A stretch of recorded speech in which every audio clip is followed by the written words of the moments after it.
Hola a todos y bienvenidos al episodio número 446 de Salud Financiera. Vamos a tener un caso nuevo hoy de las finanzas de tu vecino. Ya sabéis que es esta sección donde los oyentes nos envían sus finanzas, sus carteras y a veces también nos cuentan su trayectoria inversora y profesional.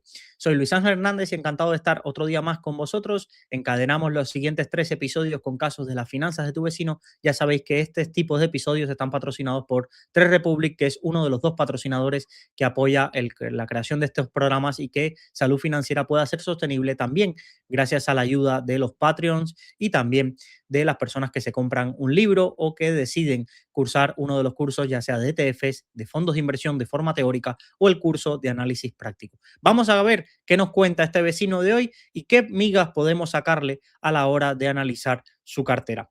Dice así el caso. Hola Luis, la verdad que he estado viendo todos los recursos que me has enviado, así como el contenido del curso y tiene una pinta espectacular. Estoy deseando empezar a meterle mano. Te propongo analizar un par de fondos que me gustaría que hicieras dentro del curso práctico, el Robeco BP Global Premium y Numantia Patrimonio Global. En estos casos, el Robeco BP Global Premium ya está analizado, es una de las últimas clases que he grabado, y Numantia Patrimonio Global lo he comentado a varios, es uno de los fondos que más me han solicitado. La realidad es que yo tengo un análisis, yo creo, bastante en profundidad de este fondo, está publicado aquí, tanto en Substack como en el podcast, y creo que lo único que haría diferencial es si me pudiera entrevistar con Emérito, cualquiera que esté dentro del círculo cercano de Emérito, sabes que se mueve muy poco, está muy concentrado analizando compañías ahí en Santander, y el problema es el desplazamiento a Santander solo para ver un fondo. No lo descarto que se pueda hacer. Intentaré escribirle a ver si hay algún momento o si lo podemos hacer online, aunque quizás no es el enfoque que más me guste a mí, ese formato de reunión, pero no es uno de los productos que diría que apostaría que sí o sí va a estar dentro de los 100 analizados. No lo descarto, pero sepáis que un poco esas son las causas de que eso. Primero, que ya hay un análisis, yo creo, bastante en profundidad. Y segundo, que lo único que cambiaría es quizás alguna reunión con un Emérito donde pudiera cambiarlo y por las casuísticas donde vive, el tiempo que le dedica a este tipo. Y yo creo que por lo que he estado, no es de estar por medios o tener este tipo de enfoque, quizás sea más difícil. Si alguien lo conoce personalmente y le quiere proponer la idea, pues encantado de recibir esa ayuda y que estamos en contacto, nos seguimos en Twitter y yo creo que alguna vez cuando yo estuve en Rankia, algunas palabras intercambiamos ya sea por esa vía o por email. ¿Vale? Bueno, seguimos con el caso. Por otro lado, no sé si esta es la vía más adecuada, pero llevo un tiempo siguiéndote y nunca me he decidido a mandarte mi cartera. Ahora he entrado de forma más directa en tu comunidad, me gustaría enviarla por si la consideras interesante para analizar algún día en las finanzas de tu vecino. Voy a ello e intento resumir al máximo para no hacer perder mucho tiempo. Tengo 34 años, empecé a interesarme por la inversión hace aproximadamente un año. Inicié con una inversión de 10.000 euros y ahora hago DSA con una aportación mensual de 300 euros. Mi horizonte temporal es a largo plazo, mínimo 15-20 años, y si mi situación futura me lo permite, probablemente más, 25-30. Considero que tengo una alta tolerancia a la volatilidad y tengo claro que no quiero retirar dinero ni hacer movimientos raros, aunque mi cartera caiga un 30 o un 40%. En todo caso, intentaría aumentar mi aportación durante ese periodo. Tengo una cartera 90% renta variable y 10% Bitcoin. Sé que es arriesgada, pero es mi idea de mantenerla hasta unos 4 o 5 años antes de empezar mi proceso de desinversión, donde me iré moviendo hacia vehículos más conservadores. Te detallo a continuación la composición. Tengo un 40% en la cartera 10-10 de Indexa Capital, que básicamente es el Vanguard Global Stock Index. Lo tengo de esta forma porque por diversas promociones he conseguido 3 años sin comisiones en esta plataforma. Cuando pase ese periodo, mi idea es traspasarlo a un fondo global. Había pensado el Fidelity MSCI World o alguno similar. 20% en mercados emergentes. Aquí es donde me surge una de las mayores dudas de mi cartera, ya que dentro de este 20% quería tener una sobreexposición a China. Así que al final me decidí por tener un 10% en el fondo PITED China Index y un 10% en el ETF de Amundi MSCI Emerging Markets, ex China. ¿Vale? Realmente no sé si he conseguido lo que quería o estoy haciendo el tonto y sería más rentable coger un fondo de emergentes normal, como por ejemplo el Vanguard Emerging Market Stock Index. 20% en el sector value o el tipología de inversión value. Quería descorrelacionar un poco mi cartera y meter algo de value global. Me decidí por el fondo Robeco BP Global Premium. Creo que ha sido una buena elección, pero no sé si para tener un fondo de renta variable value habría alguna mejor opción. 10% adicional en el sector de inteligencia artificial con el ETF iShares Robotics and Artificial Intelligence Multisector. Y otro 10% de Bitcoin lo compro directamente en un exchange y lo guardo en una billetera fría, Estas dos últimas selecciones son apuestas un poco más personales, pero son sectores en los que quiero estar. Te agradezco de antemano si te tomas tu tiempo para revisarla y ojalá algún día escuchando Salud Financiera me sorprenda oyendo su análisis. Unas semanas después me escribió: durante estas semanas he estado pensando en diversificar la parte que tengo en value en varios fondos, en vez de tenerlo todo en Robeco. Había pensado un 7% en el Robeco BP Global Premium, un 7% en el Dodge Cox Worldwide Global Stock y un 6% en el Hancock Global Value. He elegido estos tres porque creo que se pueden complementar bastante bien. En el correo anterior no te mencioné que ya tengo una casa comprada en plena crisis sanitaria a un precio realmente bajo y con una hipoteca fija al 1,42 que me deja una cuota muy asequible de 380 euros al mes. Por ello no preveo ningún gran desembolso en todos estos años ni que vaya a tener que tocar mi cartera de inversión. Por tanto, mi objetivo sería ir acumulando el máximo de rentabilidad posible en estos próximos 15 o 20 años. Bueno, vamos a darle un vistazo a la cartera y a varias de las interrogantes que nos traslada este vecino a la hora de configurar la misma, las dudas que tiene y algunos matices que quiero hacer. Primero, veamos un poco desde el punto de vista más macro de la cartera o más amplio, más que macro, de la cartera, cuál es el enfoque. Oye, quiere tener 90% renta variable y a esto hay que mezclar 90% renta variable, deberíamos decir una gran parte en renta variable global y luego quiera ir haciendo apuestas personales, ese 10% en Bitcoin, 10% en un ETF de robótica, automatización y demás. Y luego tiene varias dudas sobre dos clases de activos. Pues en este caso, dos subclases dentro de la renta variable. Oye, ¿cómo configuro una sobreexposición a China en mi cartera? ¿Vale? Y luego se plantea cómo dar el peso dentro de la renta variable global value, cómo distribuir el peso dentro de esos activos. Bueno, se plantea si hay algún fondo mejor, pero esto ya lo vimos en el episodio pasado. Hay fondos buenos. Mejor es una categoría absoluta donde solo puede haber uno. Y entonces siempre va a haber uno distinto. Entonces, olvidar esa parte del mejor fondo. Oye, vamos a buscar fondos de calidad de este estilo o de esta temática o de esta región, fondos de calidad. Y calidad, lo que vamos a buscar siempre es tras récord muy largo, una gran consistencia, equipos consolidados, un patrimonio lo suficientemente alto para la sostenibilidad del proyecto, si puede ser comisiones lo más baja posible y un gestor o un equipo gestor con una dilatada experiencia. Y a eso le sumamos luego el encaje que pueda tener ese fondo en cartera. Y esto viene importante porque un fondo puede ser bueno, de calidad, pero por la configuración que tienes en la cartera, no ser adecuado para la misma. ¿Y por qué? Porque justo puede ser muy flexible, entonces esa flexibilidad del fondo puede desajustar los pesos que tú buscas en cartera, o por el otro lado, puede tener una concentración muy alta en un activo que tú quieres cubrir con otras clases de fondos, como puede ser un fondo indexado, o porque invierte en una categoría de activos que tú en tu asignación no tienes en cartera.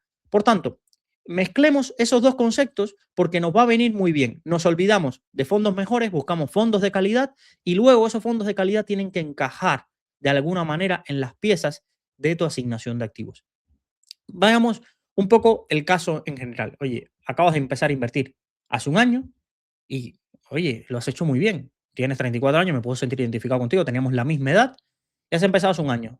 Estás leyendo libros, haciéndote un curso, conociendo productos de calidad y te has hecho una cartera que, la verdad, tiene coherencia con lo que tú me estás transmitiendo. La cartera refleja más o menos la idea que yo me puedo hacer de ti sin conocerte. Es decir, hay alguien que quiere hacer crecer su capital a largo plazo a través de aportaciones periódicas y luego ha ido configurando su cartera en base a esa asignación de activos. No hay ningún producto bancario, no hay ningún producto costoso o de otro tipo de planificación financiera, Unilink, PIAs o cosas habituales que encontraríamos en las personas que son de tu edad y se acercan por primera vez a este mundo y lamentablemente lo hacen a través de intermediarios que le colocan este tipo de cosas.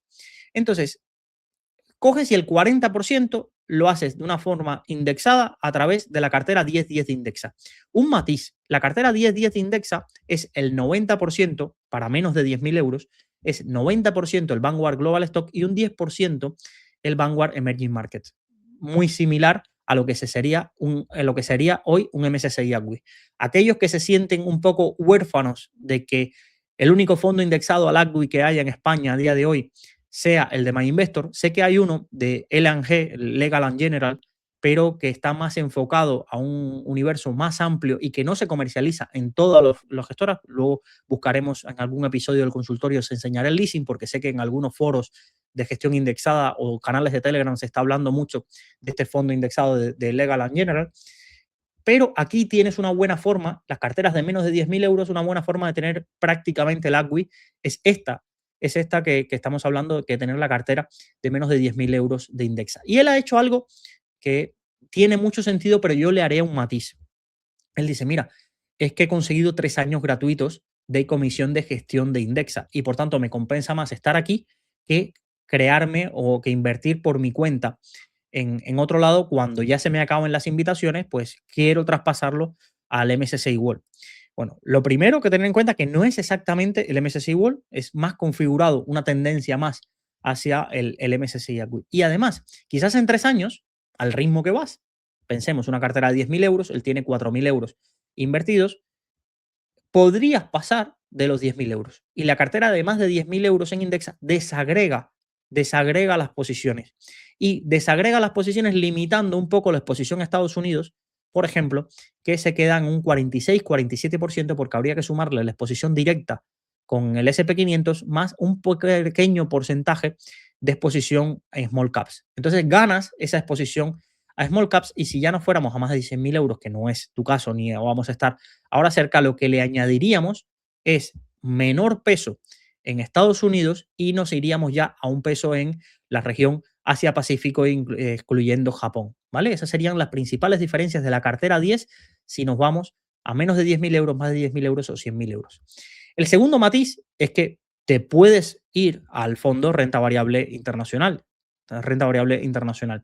¿Cuál es el tercero de las cosas que quería hablar? La invitación de Indexa, que si no lo sabéis, por ejemplo, cuando yo os hablo de, oye, Indexa patrocina y podéis utilizar el enlace, es porque una vez que tú vienes referido, que creo que más del 40% de los clientes de Indexa vienen referidos, pero hay un 60% que no se aprovechan de esas invitaciones. Si tú vienes referido o con el código de alguien, ganas, creo, los primeros 12.000 o 15.000 euros sin comisión de gestión el primer año. Pero esto tiene un matiz. Las comisiones de los fondos que hay por debajo, claro que hay que pagarlas. Por tanto, ahí saldría equivalente, aproximadamente, invertir directamente en un fondo de inversión indexado al MSCI World, ¿vale? Que invertirlo en esta cartera 10 de Indexa. Pero también hay otro matiz. Bueno, Indexa utiliza la clase institucional, que es un poco más barata, pero esos 12.000 no incluyen toda la comisión, por ejemplo, de depositaría, que hay que pagarla. Por tanto, se equiparan bastante los costes, aún utilizando las invitaciones. No es que con las invitaciones me salga gratis Indexa y en el otro lado pues tendría que pagar la comisión de gestión. No, la comisión de gestión la comisión de gestión del fondo subyacente la vas a pagar sí o sí. Otra cosa es que la clase institucional sea un poquito más barata, pero esa comisión de gestión esa comisión de gestión de Indexa que te ahorras, lo que te ahorra realmente es la parte de Indexa, no la depositaria ni la de los fondos subyacentes. Espero haberme explicado bien, ¿vale? Y también hacer los matices que a medida que aumenta tu patrimonio, las carteras de Indexa van teniendo, igual que las de los otros robo-advisors, van teniendo matizaciones que no llegan a ser exactamente un MSCI World o un MSCI ACWI tradicional al que estamos acostumbrados. Si seguimos dentro de su exposición, vamos a ver el resto de disyuntivas que él se plantea. Vale, él quiere un 20% de su cartera en mercados emergentes. Y lo que tenemos que definir es si este 20% en mercados emergentes lo quiere hacer por su cuenta, ¿vale? Lo quiere hacer por su cuenta o él quiere gestionar activamente los pesos. ¿Y cuál es la diferencia? Pues yo lo veo de una forma que si quiero tener mercados emergentes por mi cuenta y lo quiero tener sí o sí con un peso definido, este tipo de activos entraría dentro del core de la cartera. Y ahí ya tendríamos que ver, oye, Indexa también tiene mercados emergentes, me estoy comprando un índice de emergentes por mi cuenta, me estoy comprando el mismo ISIN, los temas fiscales, recordar que aquí ya entramos en un punto que es complejo. Ahora, él nos plantea otra idea diferente, que es decir, oye, yo quiero tener una sobreexposición a China dentro de las carteras globales que me quedarían si yo utilizase el emerging market. Sabéis que dentro del emerging market China es la principal posición, es decir, el país más representado, el que más peso tiene a día de hoy, ha ido ganando muchísimo peso en los últimos años dentro de los mercados emergentes. Por tanto, si tú quieres tener una sobreponderación de China, tienes dos vías. Tienes dos vías: aumentar el peso de emergentes versus el peso que quisieras tener y por tanto indirectamente vas a ir aumentando el peso de China. ¿Qué pasa? Que también vas a aumentar el peso de otras economías. O hacer un planteamiento como el que él ha hecho. Me utilizo un fondo de emergentes que me excluya a China y ya yo por mi cuenta, decido qué peso quiero tener en China a través de un producto en particular. Y esto es muy habitual y son opciones que podéis hacer, por ejemplo, no solo con China, con Estados Unidos. Oye, yo no quiero tener, por X motivo, la ponderación global que tiene Estados Unidos en cartera. Pues busco índices, en estos casos ya nos tendríamos que ir a ETFs que separen por regiones, que separen por regiones las asignaciones y o que sea un MSCI World o un MSCI AGWI ex Estados Unidos y ya nosotros decidimos primero qué tipo de compañías queremos tener y segundo qué peso le queremos dar. Porque a veces, esto lo hemos visto en algunos episodios que yo les he dicho, no seáis tan radicales cuando los mercados sean muy amplios. Hay mucha gente que dice, yo no quiero tener peso en Estados Unidos, pero realmente lo que está diciendo es, yo no quiero tener exposición tan fuerte a las siete magníficas, o yo no quiero tener tanta exposición a las 500 compañías más grandes que están en el SP 500. No quiero tener tanta exposición, pero quizás si a esas mismas personas tú le dices, oye, y si cogiéramos un subconjunto de compañías norteamericanas que están a menos de su valoración media histórica, que están a per 10, per 11, quizás ahí sí les interesaría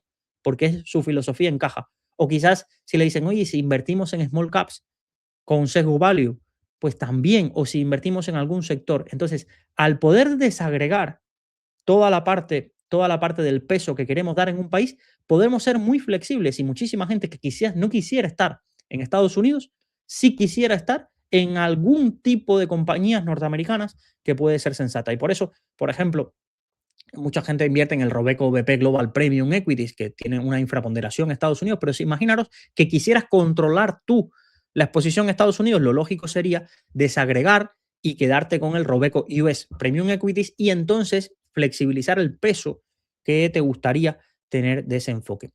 A mí, el problema que le veo un poco al punto que le das aquí es que esa sobreexposición a China lo haces con un indexado que tiene, para mi gusto, unas reglas de ponderación muy raras, muy raras. Por ejemplo, no sé si lo habéis visto alguna vez, la composición del PicTech China y las primeras posiciones, lo que pesan, es un producto bastante concentrado. A ver si lo logro mostrar en pantalla los que estáis en directo, que está bastante concentrado en las 3, 4 compañías. Y eso hace que si ya tienes otros productos en cartera que tengan estas compañías, se te puede ir a pesos totalmente desorbitados. Por tanto, esto es habitual en algunos de los fondos de China y yo creo que es una de las debates que deberíamos tener a la hora de añadir China a cartera. Por ejemplo, este producto, el PicTech China Index, tiene Tencent, el 17% lo tiene en Tencent, el 11% lo tiene en Alibaba. Y ya después la siguiente posición se va a un 3, a un 3%. Por tanto, tenemos una concentración muy alta en dos compañías que casi pesan el 30% de todo este fondo indexado. Creo que para mi gusto, me gusta más hacer este tipo de ponderaciones en particular de China con productos que no tengan esta alta concentración, porque luego vas a añadir, por ejemplo, un 20% en el sector value o luego vas a añadir un ETF que pueden, y en estos casos en algunas veces pasa, tener también exposición a esas compañías, tener exposición a Alibaba, tener a Tencent y asumir un riesgo muy superior. Oye, ¿tú estás apostando por China o estás apostando por Tencent y Alibaba? Y si estás apostando por Tencent en Alibaba, ¿por qué no te compras las acciones quizás de forma individual? ¿Vale? Por tanto, creo que yo cuando tengo un enfoque de asumir más peso en China de lo que está representada en los índices globales, que me siento identificado, yo tengo un fondo de China, el Robeco Chinese Equities, pero no os quedéis con que es el mejor, incluso porque lo comenté en un post hace poco, que me estoy planteando luego de la gran subida de estas compañías, pasarlo a fondos que estén más expuestos a la mediana y a la pequeña capitalización, que es a donde cuando un mercado deja de ser ininvertible, el dinero primero donde fluye es a donde están los grandes índices, los grandes productos donde cualquier fondo, cualquier plan de pensiones puede invertir. China ha pasado, se le ha ido quitando poco a poco la categoría ininvertible a medida que las rentabilidades de las principales compañías han ido moviéndose. Y en mi filosofía de inversión, luego las grandes favorecidas son las pequeñas compañías y las medianas, donde suele haber una mayor infravaloración, no están tan seguidas, no tienen todavía potencial de crecimiento, y ahí es donde yo creo que iría a buscar. Pero esto tiene un riesgo mayor, pero un riesgo que creo que en tu perfil podrías llegar a permitirte. Entonces, si te quedas con una idea, también me plantearía si esa sobreponderación de China es algo táctico o algo estratégico en los próximos 10, 15 años. Yo sé que ahora es muy difícil tomar esa decisión. Sé que ahora es difícil gestionarlo, pero lo que me genera dudas a mí es que si es algo táctico, me parece bien esa configuración ETF más fondo. ETF más fondo porque mira, es algo táctico, voy a quizás si mañana China sube mucho, pues me quedo con un fondo de emergentes, quito el ETF y ya me quedo con la ponderación vía capitalización de cada uno de estos países. O busco un fondo global para toda el área de emergentes, que hay muy buenos fondos de emergentes y ya me fío de esa gestión activa. Pero si es táctico, si es más estratégico, pues tener ETFs, tener fondos, pues ahí ya me genera un poco de duda en casi toda la cartera. En casi toda la cartera me genera muchas dudas esas combinaciones de ETFs y fondos por los problemas que luego te puede llevar para rebalanceo, los costes, la fiscalidad, etcétera. ¿Vale? Entonces, no lo estás haciendo mal, para mi punto de vista, esa división que haces. Y segundo, no lo estás haciendo mal porque Indexa ya tienes el emerging market. Es cierto que lo tienes en la clase institucional, que no sería exactamente el mismo producto, así que a nivel fiscal no tendrías implicaciones, pero ya tienes un peso de emerging markets aquí. Quitas China y tú mismo controlas el peso que quieres tener. Ahora, cuidado, que al quitar China, el resto de países de mercados emergentes va a ganar más peso. Entonces ahí tienes que jugar bastante bien con lo que quieres tener. No sé, que queriendo sobreponderar China, te encuentres que lo que está sobreponderando mucho es India o Taiwán o cosas así. ¿Vale? Eso es el primer enfoque. Luego, en cuanto al value, es decir, oye, el value a día de hoy, comparado con los grandes índices y con las carteras indexadas globales, ese tipo de compañía tiene un muy poco peso dentro de los grandes índices. Por tanto, cualquier configuración nuestra que dé un mayor peso a esas compañías, evidentemente nos va a ofrecer algo de descorrelación comparado con los índices que tenemos. Si lo veis en cartera, si tú cogéis cualquier fondo value y cogéis el MSCI World o el SP500, vais a notar que la descorrelación de los últimos 3, 5 años es comparado con otra tipología de fondos, es un poco una descorrelación más alta. Y por tanto, vamos a tener una ponderación mayor y vamos a reducir pues el permedio de la cartera, vamos a diversificar o a tener configuraciones sectoriales un poco más distintas, vamos a ganar peso en industriales, vamos a ganar peso seguramente en el sector financiero, si añadimos esta tipología. La dificultad de añadir fondos value a la cartera es que es una categoría amplísima. Y segundo, es que es una categoría donde podemos utilizar productos regionales, podemos utilizar productos regionales y controlar nuestra exposición. Por ejemplo, me cojo el Robeco BP US Premium Equity, me cojo Magallanes European y me cojo algún fondo value asiático y yo controlo los pesos y cómo van a funcionar. Pero si cogemos fondos globales, vamos a tener la dificultad de que si solo tenemos un fondo, ya está. Aquí tenemos, eso es fácil, es decir, mira, tenemos un solo producto y él ya escogerá qué regiones están más baratas, qué sectores están más baratos y ya hará su cartera y yo confío en ese producto, pero cuando abrimos el abanico, que es la duda que él me plantea unas semanas después, bueno, voy a abrir el abanico, el problema es que cuando abramos el abanico tenemos que asegurarnos que los productos escogidos no tengan un alto grado de solapamiento, porque si no, para eso estuviéramos invirtiendo en lo mismo. Y también te tienes que preguntar si al abrir el abanico y añadir otros productos, la foto final sigue siendo parecida a lo que estás buscando y esas adiciones, ¿qué te han aportado? ¿Qué te han aportado a la cartera? Porque si añades, esto es como quien tiene cobas y se añade oros, valor y demás. Y digo, ¿y eso? ¿En qué? Por muchas acciones por aquí y por allá que tengan distintas, ¿qué te aporta? ¿Qué te ha aportado distinto a lo que tenías en la cartera? La foto, el peso global, regional, sectorial, ¿te ha cambiado tanto? Y muchas veces, si nos quitáramos la venda de los ojos y viéramos la cartera antes y la cartera después, lo único que vemos es que hay más nombres, pero la foto sigue siendo la misma. Y más nombres, os he dicho muchas veces, que genera pues problemas a la hora de hacer rebalanceos. Nos hace diluir el efecto de nuestras aportaciones periódicas a cada uno de los productos, porque tenemos más productos y nuestro dinero es fijo. Y nos genera también un problema de seguimiento. Oye, ¿cuál lo está haciendo mal? ¿Cuál lo está haciendo bien? ¿A qué se debe? Y te genera todo el rato esa incertidumbre. Entonces, yo no es que no sea favorable a que él abra el abanico. Me parece interesante a que pueda llegar a decir, oye, un 20% dentro de mi cartera, pues no se lo quiero dar a un fondo que no sea un fondo indexado. Si os fijáis, en el resto de la cartera, a ningún fondo le da más de un 10% que no sea ese fondo indexado de esa cartera de indexa. Yo eso lo puedo llegar a entender por filosofía. Pero cuando abrimos, nos vamos a encontrar con dificultades. Y ahí es donde muchas veces se abre la cartera, es decir, oye, quiero tener un 25% en renta variable value. Pero realmente quiero tener un 25% porque es que me gustan 4 fondos y quiero darles a cada uno un 5, un 5, bueno, y al que más me gusta le voy a dar un 10. Entonces, muchas veces abrimos las carteras para poder meter y que no se nos queden fuera fondos que queremos tener sí o sí porque hemos visto que son buenísimos, buenísimos, buenísimos. Y ahí es donde yo también creo que no deberíamos hacerlo, porque no va a haber una gran diferencia, no va a haber una gran diferencia y lo que vas a estar muchas veces es eternamente insatisfecho porque estás poniendo en tu cartera a competir a varios productos.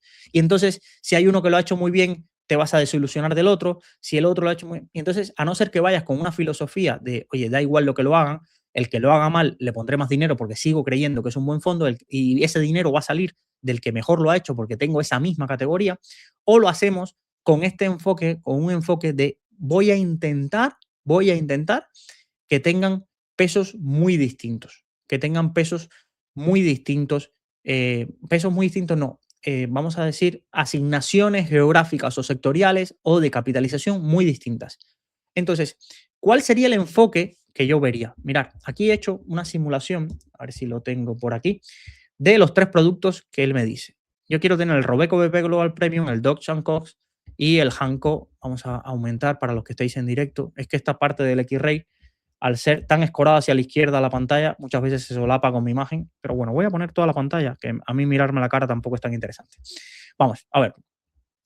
Entonces vemos que sectorialmente, entre el Robeco BP Global Premium y el Dodge Cost, no hay grandes diferencias. Sí, hay, por ejemplo, un poquito de más en toda la parte de consumo cíclico, en el Dodge Cox, un poquito menos en servicios financieros, pero viendo todos los sectores, o por ejemplo, un poco más en el sector salud en Dodge Cox, pero no hay una gran diferencia en cuanto a sectores. Regionalmente sí hay diferencias.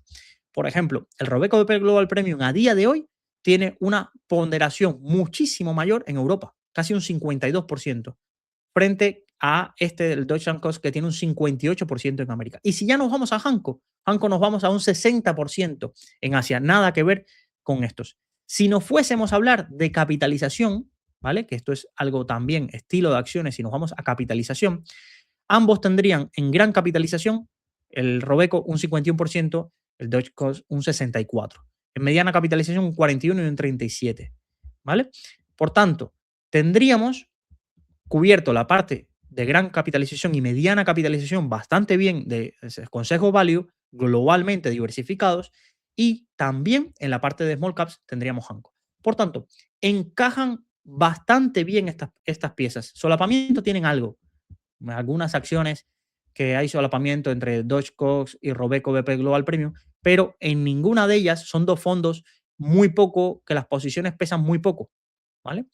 Entonces, ¿cuál es el principal problema que te vas a encontrar? Aparte de que quizás ese solapamiento que puedan llegar a tener, aunque vamos a ver la correlación de las carteras, viene en la parte operativa, que esta es la que mucha gente se olvida. Vamos a ver aquí la correlación entre ambos productos, entre el Dogecoin y el Robeco BP Global Premium, un 0,91, porque están yendo a pescar en la misma. Entonces yo le veo dos problemas a compensarlos. Primero, que al ser flexibles ambos productos, pueden llegar a coincidir y moverse a la par. Nadie te dice que mañana Robeco BP no encuentre valor en Estados Unidos y vuelva a pescar en el mismo tipo de compañías. Ya vimos que sectorialmente y por capitalización se parecen bastante. La única diferencia es el cambio. Uno está muchísimo más sobreponderado en Europa y el otro está mucho más sobreponderado en Estados Unidos, aunque con pesos pequeños. El segundo problema operativo es el que poca gente se plantea: los mínimos de inversión. De este fondo, el Dogecoin Worldwide Stock, varias gente me ha escrito: oye, es que en Amban el mínimo es de 50.000 euros. De 50.000 euros. En Renta 4 ni siquiera está. En Ironía, no sé, ahora mismo tendría que buscarlo, pero mucha gente dice: nada, es que quiero añadir este producto. Quiero añadir este producto. Y se encuentra con esa problemática. Con esa problemática de los mínimos de inversión, le hacen o le dificultan el poder acceder a ese producto. Por tanto, la lógica que él quiere llevar a cabo, puede tener sentido esta división entre tres. Puede llegar a tener sentido esta división entre tres de esa exposición al sector value. Ahora, el enfoque puede tener más problemas operativos de lo que parece. Uno de los problemas operativos es que la flexibilidad de ambos productos vaya a pescar en el mismo sitio, entonces lo tengas repetido y que tenga una alta correlación. Esto no te pasaría con Hanco, porque Hanco ya por defecto va a ir a un nicho muy deep value de pequeñas compañías que pueden mañana ser compañías norteamericanas las que estén más baratas y ellos vayan ahí, pero van a un nicho, un caladero muy distinto de donde van estos otros dos. Entonces, creo que podrías repartirlo de una forma distinta. Quizás quedarte con un Robeco US Premium Equities, te coges un fondo eminentemente europeo de value, y ya luego la exposición más flexible a Asia, pues te la haces con Hanco. O podrías utilizar un fondo como ir buscando dentro de esa categoría, para que ahí vamos: oye, tengo 5 o 6 productos que tengo controlado de renta variable global value. Buenos, pues voy buscando cuál es el que me encaja, a día de hoy, por ya sea esa ponderación. Oye, mira, voy a buscar uno que tenga un 60-70% en Estados Unidos, que sí, que va a tener algo de solapamiento, pero ya no es lo mismo. O voy buscando un fondo que me sirva más de pinza. Aquí entraría muy bien un Copernic, pero como Copernic podríamos buscar otros de ese estilo, que son esa mediana capitalización, no de mercados tan frontera, que como quizás, o mercados tan exóticos como se vaya a Hanco, pero que me sirva de palanca entre un Robeco BP Premium y un fondo tan deep value como puede ser este fondo de Hanco. Por tanto, ahí es donde ya vamos a matices, Si te quieres quedar con uno, también a largo plazo, prácticamente estoy seguro que va bien. Lo que pasa es que estás concentrando en un producto, y cuando concentramos en un producto, tenemos que asumir que quizás ese producto pase por épocas muy malas o porque se puedan equivocar, y esto es siempre la disyuntiva que vamos a tener. Separarlo en tres tampoco es que te lo vaya a limitar, pero bueno, te limitas el riesgo de que te hayas equivocado seleccionando uno. Esto Manolo lo decía, es que yo, Manolo lo decía cuando lo entrevisté, me decía: es que para mí sería casi imposible, filosóficamente, en su inversión, en su forma de invertir, confiar todos mis ahorros por clase de activo a un producto, porque sé las cosas que pasan dentro de las gestoras, los momentos que hoy están bien, mañana están mal, el gestor lo fichan por un lado, se equivocan con una acción, y todo este tipo de cosas que suele suceder. Y la verdad que tiene todo el sentido. Del resto de las asignaciones, ya son decisiones muy personales. Por ejemplo, este ETF de iShares Automation sí, and Robotics, claro, es un ETF 0,40, 130 y pico compañías. Las principales posiciones pesan un 35%, las 10 primeras: Advantage, Intel, AMD, NVMe, Nvidia, Rockwell, Snowflake, Intuitive. Son compañías que no suelen pesar, excepto Nvidia, mucho dentro de los índices. No suelen tener mucho peso dentro de los índices. Por tanto, podría llegar a tener sentido dentro de esta parte, vamos a llamarle satélite de la cartera, o esta parte más temática. Ahora, quizás, para mi gusto, ya cuando le metes un peso del 10% a Bitcoin y un 10% a esta posición, más otro peso de un 10% a China en cuanto a esa sobreponderación, me parece, sinceramente, me parece que estamos tomando demasiadas apuestas personalizadas cuando llevamos solo un año o no tenemos una tesis muy clara más que yo tengo una intuición. Oye, voy a ponderar más China porque tengo una intuición. No, no, al menos quizás tienen las otras tesis, pero yo no la he visto desarrollada o no he visto una coherencia a la hora de desarrollar la idea. Entonces, este tipo de corazonadas, no digo que no las tengáis, no digo que no las tengáis, pero limitar el número de corazonadas que tenéis en cartera o limitar el peso. Lo que no puede ser es que quizás el 30 o 35% de la cartera sean corazonadas, ¿vale? Bitcoin, el sector de robótica, el mayor peso a China. Entonces, creo que deberíamos un poco ir limitando esas corazonadas en cartera si no queremos estar un poco que nuestra cartera tengamos una alta responsabilidad de lo que suceda con ella. Yo es algo que intento muchas veces quitarme. Es decir, oye, yo invierto en el mundo. Invierto en el mundo. Es verdad que los que habéis leído mi filosofía sabéis que no invierto indexado, que invierto con fondos de gestión activa con el riesgo que conllevan, que soy un poco contrarian, ¿vale? Todo eso lo sé, pero en el fondo yo quiero tener exposición a casi todos los mercados, no quiero hacer apuestas sectoriales concentradas, no quiero hacer apuestas por temáticas, no quiero hacer apuestas solo por un tipo de capitalización. Por tanto, voy diluyendo el riesgo de equivocarme en ese sentido. También voy diluyendo la posible capacidad de acertar y de quizás decir, mira, si lo metes todo al growth norteamericano o si lo metes todo a las small caps europeas, tendría más posibilidades de tener rentabilidades superiores a la media, pero es que yo quiero tener rentabilidades pues parecidas a la media e intentar evitar el riesgo de concentración, que es un poco el que más me agobia en el sentido de hacer una apuesta y que me vaya mal y pueda llegar a perder todo mi dinero, o más allá que todo el dinero, porque con fondos es complejo, pasarme largos periodos de drawdown por haber expuesto o haber tenido una corazonada de voy a invertir en renta fija nórdica todo mi patrimonio. Pues va a ser que no, ¿sabes? En esa parte y es un poco la limitación que hago. Por tanto, he hecho varias simulaciones de la cartera. La gran diferencia, si te quieres quedar tranquilo, la gran diferencia con la cartera actual que tienes y la cartera que te quedaría dividiendo en tres esas posiciones, lo puedes luego simular. Por ejemplo, yo lo simulé con el Brandes Global Value, quitando el Dodge Cox por esta parte operativa. No hay un gran cambio en cuanto a asignación regional ni sectorial.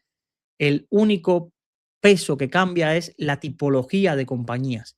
Si vemos que en la primera cartera en la que tienes actualmente, lo que destaca son las compañías de gran capitalización, te queda, como tienes el índice, pues una foto bastante enfocada a toda la gran capitalización, cerca de más de un 70% de la cartera. Si nos vamos a la cartera que te quedaría, si añades toda esta parte de toda la parte de Hanko, Dogecoin y demás, pues lo único que cambiaría es que vas a aumentar un poco el peso en medianas y pequeñas compañías, es decir, 4 o 5 puntos porcentuales, no más que eso. Es lo único que cambiaría. Por tanto, no pienses que vas a hacer grandes cambios a la hora operativa, pues vas a tener dos fondos más. En la parte operativa vas a tener dos fondos más, pero no hay algo que digas, no, es que has tocado la cartera y ahora es súper, súper distinta. Por tanto, quédate tranquilo. Ya te digo, lo que me da sensación aquí, lo que me genera muchas dudas a veces, es toda la parte de este fondo de PicTech China. El PicTech China Index, a la hora de gestionar esa posición de sobreponderación que quieres dar, yo quizás buscaría algo que no tenga tanta concentración en dos compañías. Que puedas, incluso si quieres mantener que, oye, quiero apostar a China, pero a las grandes compañías, vale, hay productos, pero que no tenga esa gran sobreponderación, o incluso tener por un lado, quedarte con una ponderación a mercados emergentes, incluyendo China, pero que el fondo con el que quiera sobreponderar China o el ETF tenga un enfoque o muy poco peso en esas big caps tecnológicas y bancarias chinas y que se vaya a un segmento más mid cap. Sería una apuesta quizás más volátil o más arriesgada, pero mucho más diversificada de lo que estamos hablando. Y ahí tienes un fondo como el Matthew China Discovery, del que he hablado en varias veces. Pues nada, espero haberte ayudado. Gracias por apuntarte al curso, gracias por animarte a plantear dudas sobre tu cartera. Y ya digo, siempre me alegra que personas que solo llevan 1 o 2 años tengan este tipo de enfoque, se planteen estas dudas de asignación de activos, de pesos, de, oye, y este producto me encaja con este, y que tengan bastante bien configuradas esas carteras. Serán sinónimos, yo no sé si lo harán bien o no lo harán tan, pero creo que tendrás un futuro más prometedor que si tus carteras estuviesen llenas de Ibercajas, Mediolanum y CaixaBank. Muchísimas gracias a todos y nos vemos en un próximo episodio de Salud Financiera.